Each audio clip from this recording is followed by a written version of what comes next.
um limitante importante ao desenvolvimento do país, ao crescimento econômico, é a insegurança jurídica, porque ela faz com que o risco seja mais alto e, portanto, muito menos projetos de investimento sejam interessantes do que seriam, se a gente tivesse mais segurança jurídica.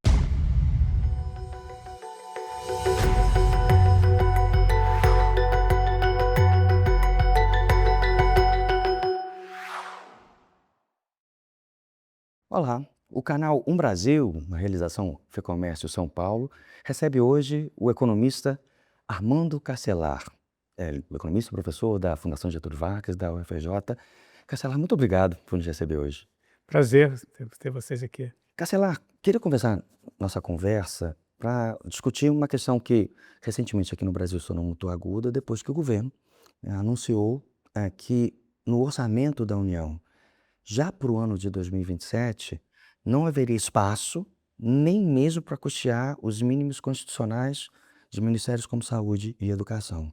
A questão fiscal no Brasil se tornou uma das mais agudas, já era há algum tempo, mas parece que se tornou um problema multifacetado. Há o problema, talvez, do arcabouço fiscal, um crescimento muito significativo nos últimos anos das emendas parlamentares, os precatórios que voltaram a ser pagos e que vão voltar a entrar nas contas fiscais a partir de 2027. Eu queria perguntar para você sobre todos esses aspectos. Sobre o arcabouço fiscal, há algum problema na origem, um pecado original no arcabouço fiscal, tal como ele foi criado, ou aconteceu alguma coisa depois disso que fez com que as contas não fechassem? Não, acho que o problema vem da origem, né, na medida em que você coloca um teto no ritmo de expansão do gasto total, assim, o arcabouço já por si era muito mais difícil de entender do que era o teto de gastos, que é uma regra simples, né. Mas no fundo, para o arcabouço funcionar, você teria que ter um aumento controlado de gasto, não era mais um aumento real zero, era um aumento que podia chegar ali a 2,5 real, mas que é incompatível com as outras regras que obrigam ao aumento do gasto. Então, você tem regra que na saúde, na educação, o gasto tem que crescer com a receita. Então, se a receita cresce mais do que o teto, do que o arcabouço permite, cresce de qualquer jeito. A despesa da Previdência cresce num ritmo muito forte, porque 60%, 2/3 dos beneficiários recebem o salário mínimo.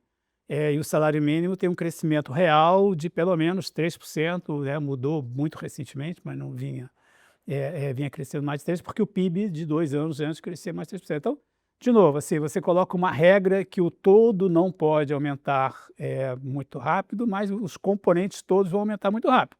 Realmente a conta não fecha. Você começou a tirar despesas da conta, então, em vez de você fazer a conta funcionar, você simplesmente passou a fazer uma conta diferente, fazer de conta que estava funcionando. Então, de novo, assim, para efeitos práticos não funciona, mas é na origem, ele simplesmente não é intrinsecamente no seu todo compatível, não é um conjunto de regras consistente. Outra questão que tem se tornado muito relevante é uma elevação muito significativa de 5, 6 anos para cá das emendas parlamentares, né, impositivas, valores muito altos. As emendas parlamentares, eu não encontro paralelo na literatura sobre o tema de um regime presidencialista com uma participação tão grande nos gastos públicos vindas de imposições do parlamento. Isso tem uma série de implicações, né? Não apenas o volume de gastos, mas também uma fragmentação deles e talvez está sendo discutido até bastante isso hoje em dia, uma ausência de transparência. Então, talvez haja 2 aspectos que eu queria saber de você. Primeiro, no que toca às contas do Estado, e depois eu queria te perguntar sobre a potencial diminuição da eficiência do gasto público devido a essa fragmentação. Começando pelo aspecto fiscal, isso é um problema para o Brasil? Olha, ele é mais um elemento, né, o problema fiscal no Brasil vem exatamente de você ter políticas, localizadas em determinadas despesas que são incompatíveis quando você soma todas elas, que a gente falava há pouco sobre o arcabouço, tá certo? Então, você quer aumentar o salário mínimo 3%, 4% real, tá certo? Pô, mas esquece que bate na previdência. Você quer aumentar a educação, conforme sobe a sua receita, você quer aumentar a saúde, só que você esquece de somar. Quando você soma, a coisa não bate. As emendas é mais um elemento, como são as isenções tributárias, como são várias outras. Quer dizer, cada uma delas individualmente seria razoável se todas as outras não tivessem indo no mesmo.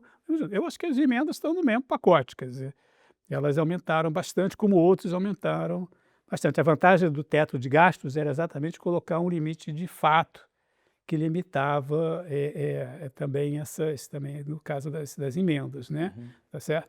A questão mais importante, eu entendo, é um pouco que você colocou no final, sobre a eficiência do gasto, tá certo?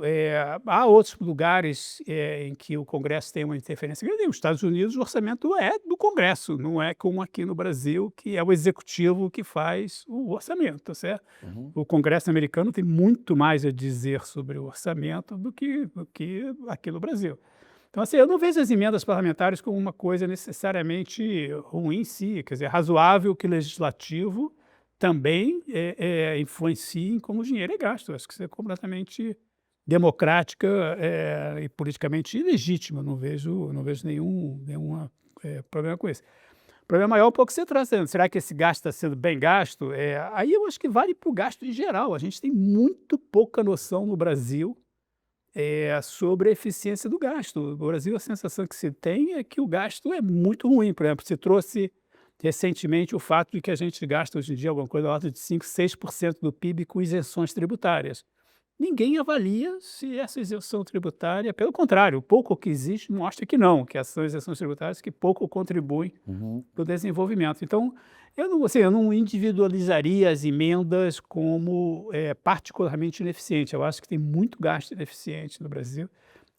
Eu tive a ocasião, uns anos atrás, de olhar projetos de investimento na área de infraestrutura, por exemplo, tem pouquíssima análise custo-benefício antes que o projeto seja escolhido. Então, assim, o gasto é muito ineficiente, sem sombra de dúvida. Acho que esse é um tema super importante. Eu acho que as emendas provocam um pouco isso, no sentido de serem uma novidade, como você colocou, mas, eu acho que a pergunta é válida para o gasto em geral, tá certo? Sim, sim. A eficiência do A Estado em termos eficiência gerais. desse gasto, ninguém avalia. Quer dizer, tem uma unidade no Ministério do Planejamento, supostamente encarregada disso. Foi uma grande ideia, mas sobre a qual a gente ouviu muito pouco na prática, né? Uma outra questão é a questão dos precatórios, né. Recentemente, houve, um calote, né, você deixou de pagar durante um tempo, depois houve uma renegociação entre a União e o Supremo Tribunal Federal, que retirou, o pagamento dos precatórios, né, essas dívidas transitadas em julgado, em que a União tem que pagar, que voltassem a ser pagas, mas não fossem levadas em consideração para a conta do fiscal brasileiro. Isso vai mudar em 2027. Mas mesmo que só entre na conta em 2027, o dinheiro já está saindo hoje em dia. Então, eu queria fazer 2 perguntas mais uma vez sobre esse tema. Em primeiro lugar, se é efetivamente relevante para a qualidade do regime fiscal brasileiro, o grau, o volume dos precatórios. E uma pergunta talvez ainda mais curiosa: por que no Brasil por que a União perde tão frequentemente ações na justiça, criando um volume tão grande de dívidas que a União deve pagar, a ponto de talvez até mesmo afetar, as contas gerais brasileiras? Tirar do cálculo precatório, obviamente, de novo, é só fazer contabilidade criativa, porque se o valor é pago, o governo gasta o dinheiro e aí aparece na dívida. Não por outra razão se passou a dar tanta atenção ao que acontece com a dívida pública, porque é onde, aparece de forma mais clara. E quando você vê as análises sobre a questão fiscal, frequentemente ou quase sempre tem um número que é o número de acordo com a contabilidade pública e qual é o número de verdade, tá certo? Então, Uhum. quando se discute o déficit para este ano, o número na contabilidade talvez fique ali no déficit limite de 0,025, Hum. mas de verdade vai ser 1% do PIB, né? Tá certo? Então cria essa coisa de ficção, porque é pago. Quer dizer, o fato de você tirar das contas não significa que você não gasta o dinheiro. Se você não gasta o dinheiro, você está se endividando, você está gerando um risco fiscal não trivial para o país, que pode trazer de volta a inflação, pode trazer uma crise séria, como a gente viu lá quando a contabilidade criativa foi usada 10 anos atrás, no governo da ex-presidente Dilma, né? Tá certo? Então, de novo, o problema não desaparece porque você faz de conta que ele não está lá, tá certo? Sobre a questão do precatório, essa é uma boa pergunta. Eu, para ser honesto, também não tenho números assim, internacionais. O Brasil, o que a gente vê é que há uma judicialização muito grande do conflito no Brasil, tá certo? Infelizmente, a gente não tem assim, pesquisas tão abrangentes, mas tem 2 pesquisas, uma do final dos anos 80 e outra de 2009, que trazem a mesma pergunta, né, que é um adendo na Pesquisa Nacional de Amostra de Domicílios, do IBGE, em que se pergunta sobre conflitos, se as pessoas se envolvem em conflitos, que natureza de conflitos, e assim por diante. Aí tem trabalhista, tem de consumo, tem familiar, tem vários tipos de coisa. E o que você nota é um crescimento exponencial dos conflitos que acabam na justiça. Quer dizer, você tentava resolver os conflitos em família, você tentava meios de resolver o conflito, passou tudo a ser resolvido no judiciário, tá certo? Sim. Eu imagino que de 2009 para cá isso aí tenha crescido ainda mais. Então, assim, a gente, como sociedade, passou a ter muito mais conflito, indo para a justiça e como a justiça tende a tratar tudo com gratuidade ou com baixo custo, vale a pena arriscar. E eu acho que as pessoas arriscam contra o Estado e estão levando, tá certo? Essa é uma boa pergunta, porque se está perdendo muito ou está fazendo muita besteira, porque não está respeitando a lei, tá certo? Ou não está tendo sei lá, uma consciência clara de que não é talvez o melhor mecanismo para se resolver isso. Não sei, é uma boa pergunta, é alguma coisa que pelos números vale a pena sim começar a olhar, tá certo? O Estado, historicamente, é a parte mais frequente nos casos da justiça, por conta da questão tributária, por conta da questão previdenciária, né, onde o Estado é muito presente. Agora, é uma boa pergunta, né? Por que isso? Se é talvez até uma estratégia do próprio Estado de não cumprir as obrigações e Adiar, né? adiar Uhum. né? Isso não é incomum entre partes da justiça. É uma boa pergunta. Agora, que virou um problema também do ponto de vista fiscal, é verdade, né? A gente não vai ter. A conta não fecha conforme a gente vai andando para frente. E esse tipo de circunstância, fala-se muito desse. Algumas pessoas falam de ativismo do Poder Judiciário, não vou botar nesses termos, mas existe uma alta litigância aqui no Brasil. Por exemplo, houve uma recente reforma trabalhista, mas há muitos juízes da área trabalhista que continuam a tomar decisões que vão de encontro à ideia geral da reforma trabalhista. Isso afeta uma área maior, que a gente pode chamar talvez de insegurança jurídica, para o investimento no Brasil? Ou seja, o fato de que você não tem, enquanto potencial investidor, a segurança de que o seu investimento vão ser cumpridas determinadas regras.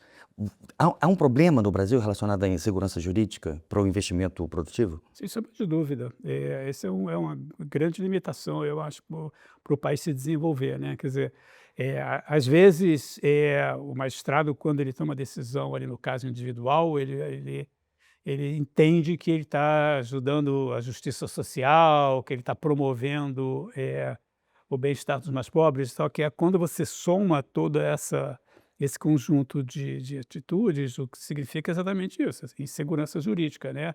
Assim, a gente lê a lei, a gente faz as coisas de acordo com a lei, mas depois a gente descobre que não vai ser respeitado o que foi feito e há outras coisas. Então, de novo, você não investe, porque é um risco. No fundo, o que é insegurança jurídica? É uma fonte de risco, tá certo? Porque você não sabe se, ao fazer as coisas com o que está no texto da lei, vai valer o que está no texto da lei ou não. Então, é um risco adicional. Uhum. Se há um risco, só investimentos que têm retornos absurdamente altos compensam você correr o risco, senão você simplesmente vai botar o dinheiro ali no Tesouro Direto, ganhar lá o seu juro e não vai fazer um investimento, não vai contratar um trabalhador. Então, de novo, o Brasil hoje em dia, um limitante importante ao desenvolvimento do país, ao crescimento econômico, é a insegurança jurídica, porque ela faz com que o risco seja mais alto e, portanto, muito menos projetos de investimento sejam interessantes do que seriam se a gente tivesse mais segurança jurídica, né? Isso acho que é bastante. Acho que hoje em dia a gente já tem umas coisas empíricas, trabalhos empíricos que mostram isso claramente. E é interessante porque é um tema que eu trabalho há muitos anos, que antigamente você falava raramente só no meio mais de operadores do direito, hoje em dia é um tema super presente no debate econômico, por exemplo. Está lá no topo da lista dos temas de pesquisas com empresários, de debates econômicos, quer dizer, há uma consciência muito maior e, de novo, obviamente que do ponto de vista de quem investe é sempre alguma coisa, é um risco que sempre se leva em consideração. Apesar, né, dos pesares, dos temas que nós estamos levantando aqui, o Brasil nos últimos anos realizou uma série de reformas, né?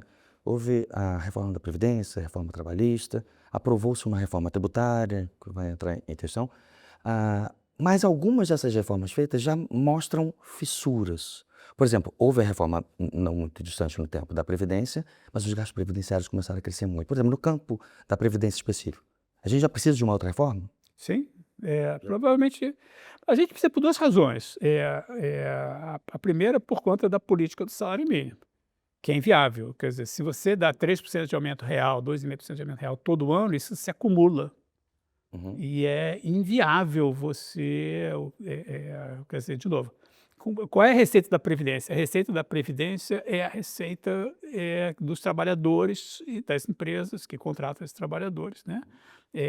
Se os salários não crescem ao ritmo que você faz do salário mínimo, a receita não cresce. Então, assim, é inviável você fazer essa política, ela vai quebrar a Previdência. Tá certo? Isso aí não tem a menor sombra de dúvida, só dá tempo para chegar lá. Então, o que você acaba fazendo? Você vai ter que fazer uma reforma para ter menos gente recebendo o benefício, tá certo? Agora, de forma geral, você também precisa, como outros países estão precisando fazer reforma, porque as pessoas, felizmente, estão vivendo mais. Quer dizer, então, de novo, o gasto da Previdência depende de quanto tempo a pessoa vive entre se aposentar e falecer, tá certo? Se a pessoa vive mais, ela recebe durante mais tempo, tem mais gente recebendo. Então, a população em idade de aposentadoria, que recebe aposentadoria, cresce muito mais rápido do que a população que trabalha e que, portanto, contribui, né? De novo, que é uma excelente notícia, é uma coisa para a gente ficar muito feliz, né? Sim, Tá sim. certo? Como país, a gente está vivendo mais, que bom, né? Tá certo? Agora, a Previdência precisa se adaptar a essa boa notícia, né? Que é com as pessoas se aposentando mais. Na verdade, de novo, é um problema, é uma boa notícia que acontece em outros países também, que, portanto, em outros países também tem exigido reformas periódicas conforme esse processo vai avançando e vamos torcer para que continue avançando, né? Mas a gente está talvez num momento em que se tornou mais difícil solucionar especificamente a nova dinâmica do mercado de trabalho, né? Um número talvez proporcionalmente um pouco menor de pessoas que trabalham com carteira assinada, na CLT, uma plataformização, acho que eu já escutei essa expressão por aí, das pessoas que trabalham em atividades que não geram contribuição previdenciária.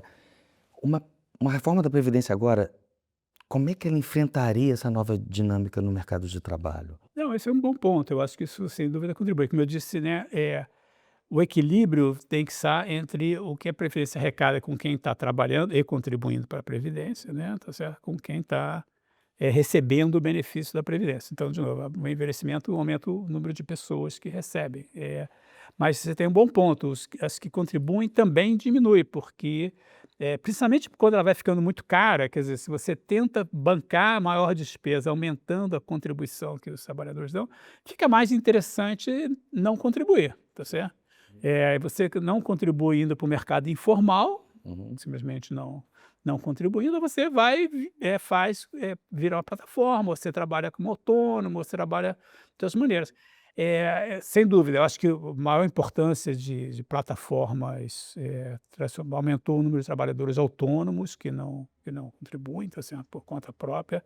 Eu acho que uma questão também generacional das pessoas de terem mais flexibilidade, de aproveitarem mais a vida, por assim dizer, que leva também a que não é uma informalização, mas é não um trabalho tradicional de carteira assinada, que é onde a contribuição da Previdência é maior, até porque a empresa contribui mais do que o trabalhador em geral.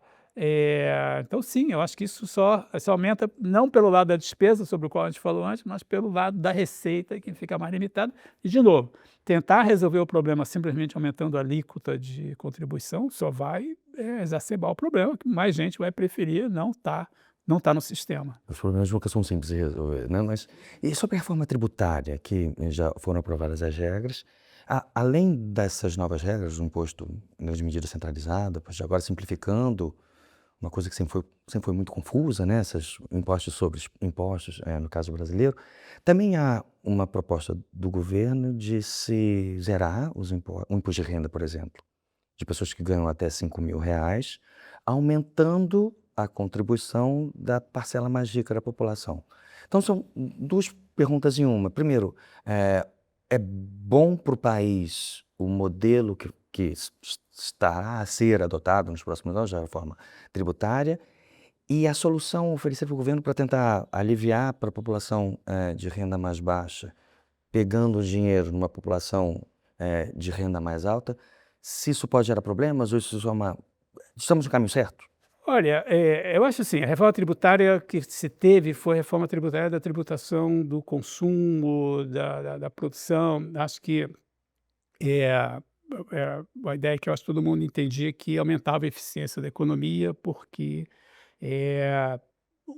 trazia mais homogeneidade, dois, e principalmente eu acho que era a partir daí que se tinha o ganho de eficiência, que era tributar o valor adicionado e não a produção, o que geraria mais especialização, reduziria a guerra tributária, a guerra fiscal.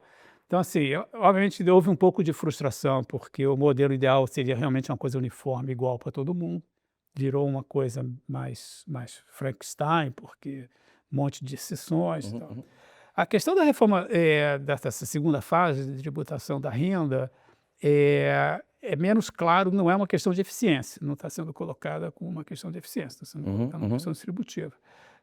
Eu tenho dois problemas, duas considerações, tá certo? A primeira é que a carga tributária no Brasil é muito alta, E né? continuará a ser alta com a reforma Isso, com a reforma tributária vai continuar. O Brasil vai ter a maior alíquota sobre o IVA, sobre o valor adicionado do mundo, né? Tá certo? Então, de novo, isso é um atravo importante ao crescimento. A reforma do imposto de renda está sendo proposta, ela vai aumentar a tributação numa faixa, tá certo? De novo, para essa faixa você vai também, não sei se a informalidade, mas você vai incentivar esquemas alternativos. Tá certo? Eu não sei se isso realmente, de novo, é uma discussão de natureza distributiva, tá certo? Mas eu não sei se é isso que a gente realmente precisa. Eu acho que a tendência é você travar o crescimento quando você começa a tributar demais certos segmentos da sociedade, tá certo? Agora, de novo, é uma questão mais política do que de eficiência econômica, é uma questão da sociedade efetivamente resolver, tá certo? De novo, a gente tem uma carga tributária muito alta, essa coisa de sair aumentando imposto como se não tivesse custo, eu acho que é alguma coisa que precisa ser adequadamente pensada. Uma das coisas, por exemplo, que mais me impressionaram no período dos dois primeiros governos do presidente Lula, é que houve uma melhora muito social muito grande, uma queda muito grande da pobreza, uma redução bastante grande de desigualdade. Quando você vai olhar os números, não foi transferência de renda que fez com que isso acontecesse, né? Quer dizer, foi a época da criação do Bolsa Família, foi aquelas coisas.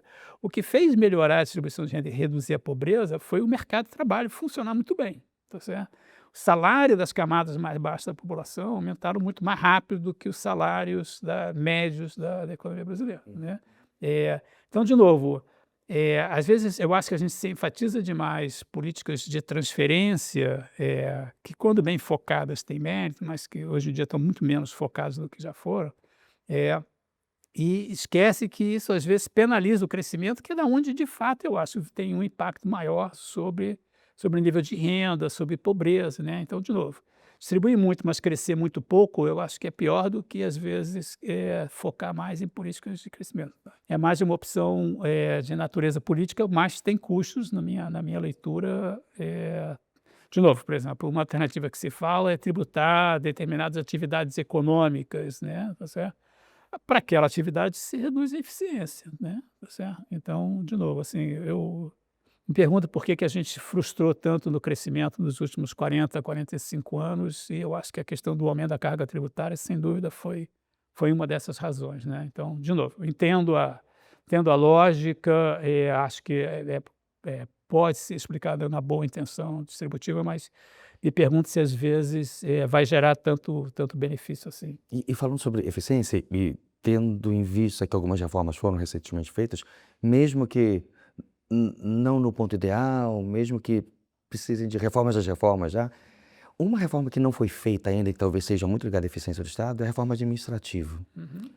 Você considera que é um dos principais pontos no Brasil hoje em dia, a necessidade de uma reforma administrativa, e quais seriam os moldes gerais, de uma reforma administrativa que pudesse vir a ser. Assim, eu honestamente acho que o ponto central hoje em dia, para a gente voltar a crescer, é a questão fiscal.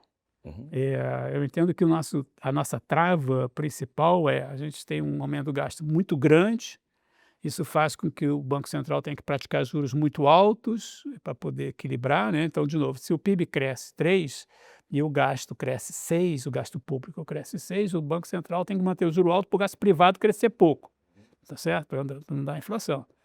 Isso significa que o custo de capital para as empresas é muito alto e você tem uma taxa de investimento não surpreendente muito baixa, porque é caríssimo levantar capital para investir, além de questões de carga tributária alta, da insegurança jurídica que a gente conversou.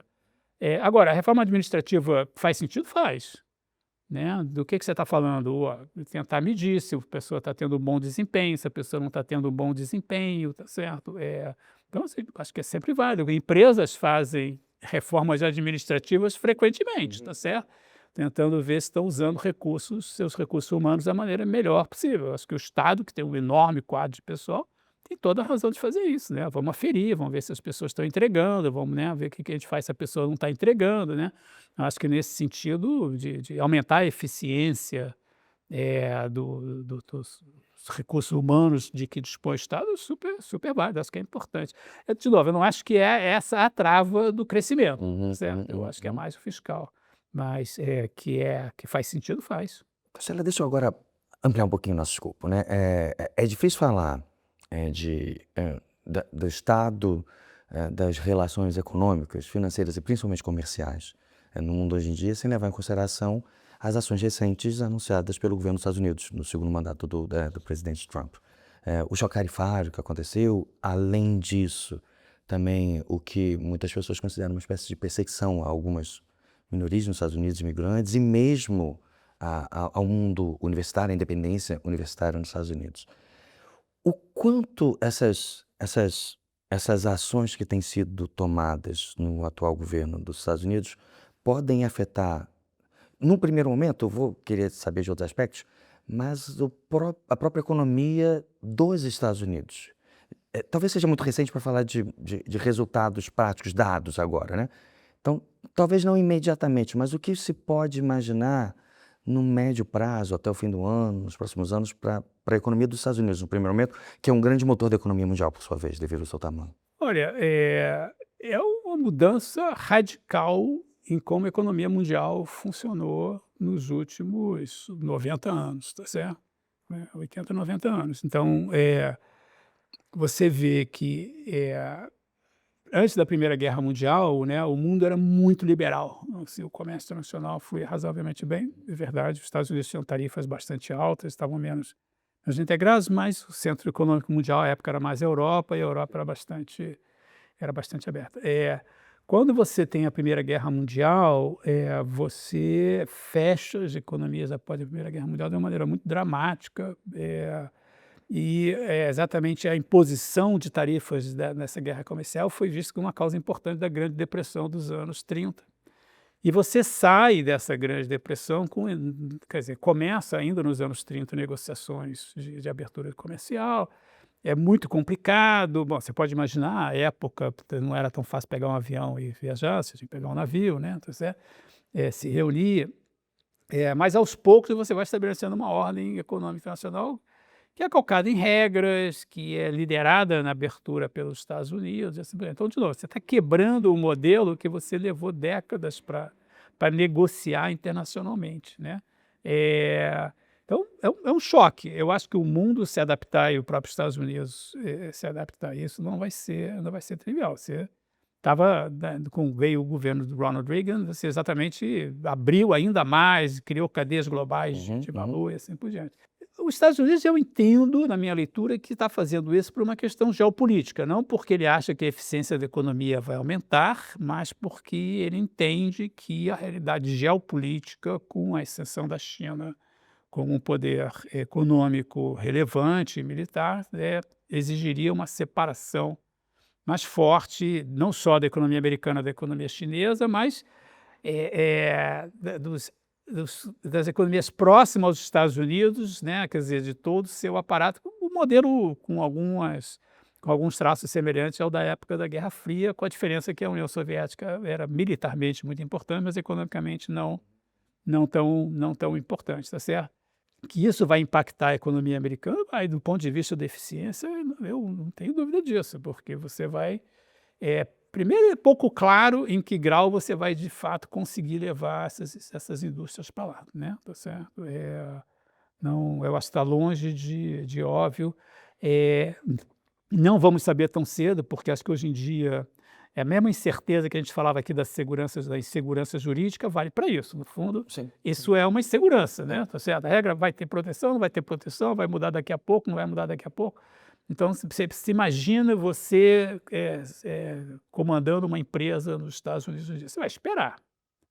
Você vai ficar vendo, bom, o que que vai de fato valer no final? Está tudo sendo negociado, está tudo Sim, em sim. aberto, Indo e está tudo voltando. na mesa, está indo e voltando, tá Aham. certo? Então, de novo, vai gerar uma certa paralisia. É verdade que a indústria de transformação tem um peso limitado na economia americana, então, obviamente, toda a parte de serviços e tal não tá sendo impactada da mesma maneira. Agora, eu acho que é um pouco como colocado aí pelo presidente do Banco Central americano, lá do Fed, o Powell, né? A tendência é isso, pressionar preços, gerar uma inflação e reduzir a atividade, né, que compromete a eficiência da economia, eu acho que é inquestionável, acho que isso aí não há dúvida sobre isso. Agora, de novo, como é uma coisa mais geopolítica do que busca de eficiência, e eu acho que os 2 partidos que dominam a política nos Estados Unidos estão alinhados na visão geopolítica, tanto que você vê que o ex-presidente Biden não retornou às tarefas que o presidente Trump colocou no seu primeiro mandato, tá certo? E manteve a paralisia do OMC. Manter a paralisia do OMC, tudo isso você vê que você diz, os 2 lados do corredor lá do Congresso americano estão alinhados nisso aí. Eu acho que é uma tendência, uma mudança não trivial da ordem econômica global, e E eu acho que esse é meu ponto. O quanto isso pode provocar alterações, até em prazos mais curtos, para as cadeias globais de valor? sim, gigantescos, eu acho isso. Já é possível perceber movimentações? Interessante, viu? Essa é uma pergunta excelente, porque a gente consistentemente fala nisso que eu acabei de dizer, desde antes das tarifas, porque elas já vinham sendo anunciadas. Então, assim, esse debate precede o Liberation Day lá de 2 de abril, né? Mas quando você olha os números, por enquanto, você vê coisas localizadas. Por exemplo, as fortíssimas importações que ocorreram nos Estados Unidos no primeiro trimestre, em março em particular, que levaram a que o PIB tivesse aquele resultado estranho de uma queda, né, por conta das Sim, sim, exportações sim. subindo muito, tá certo? Mas, de maneira geral, nas pesquisas, você vê uma deterioração do sentimento. Então, pesquisa consumidor vê uma queda um aumento do pessimismo, uma queda muito forte da confiança do consumidor sobre o futuro. Você vai nas pesquisas empresariais, vê um aumento do pessimismo sobre o que vem à frente. Mas você não vê indicadores reais ainda refletirem. Você, por exemplo, a geração de emprego no mês de abril nos Estados Unidos surpreendeu para cima, né? Esperava 135 mil, veio 177 mil vagas criadas, tá certo? Então, os indicadores efetivos não têm mostrado ainda uma mudança. É verdade que as tarifas foram impostas 2 de abril e a gente está falando de indicadores de março, não tem um tempo ainda muito transcorrido, né?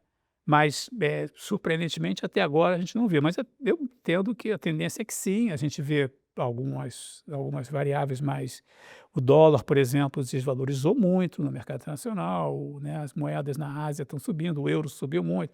Você tem alguns preços que estão refletindo essa nova realidade, ou essa nova leitura da realidade.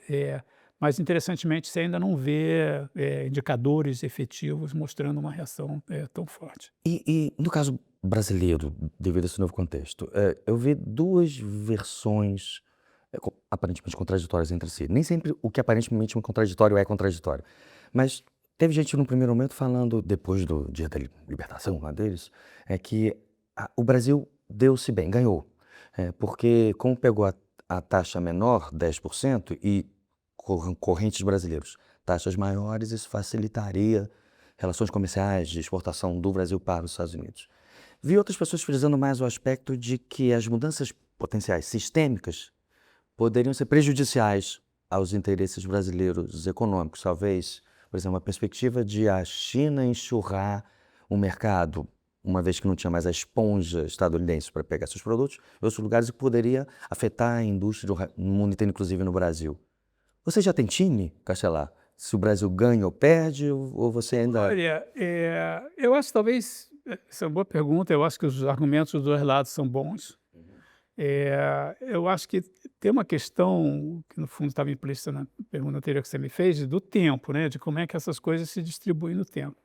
Acho que até aqui o Brasil ganhou, um pouco pelas oportunidades que se abriram de exportações de produtos agrícolas na China, né, quer dizer, a China retaliou colocando barreiras às importações dos Estados Unidos e os Estados Unidos é um grande concorrente no mercado, de produtos agrícolas, de agropecuária em geral, então abriu um espaço no mercado chinês, importante, Uhum. certo? Houve um outro efeito muito interessante, que eu acho que ainda está se tentando entender, corretamente, que é o seguinte: havia uma expectativa muito grande que as tarifas fizessem o dólar se valorizar. Na medida em que você reduziria as importações americanas, teria menos dólar fluindo para o mundo e o dólar fazia. Você viu exatamente o oposto. Caindo. O dólar despencou, Uhum, tá uhum. certo? Mais de 10%. E isso foi um elemento fundamental para que o real se valorizasse frente ao dólar.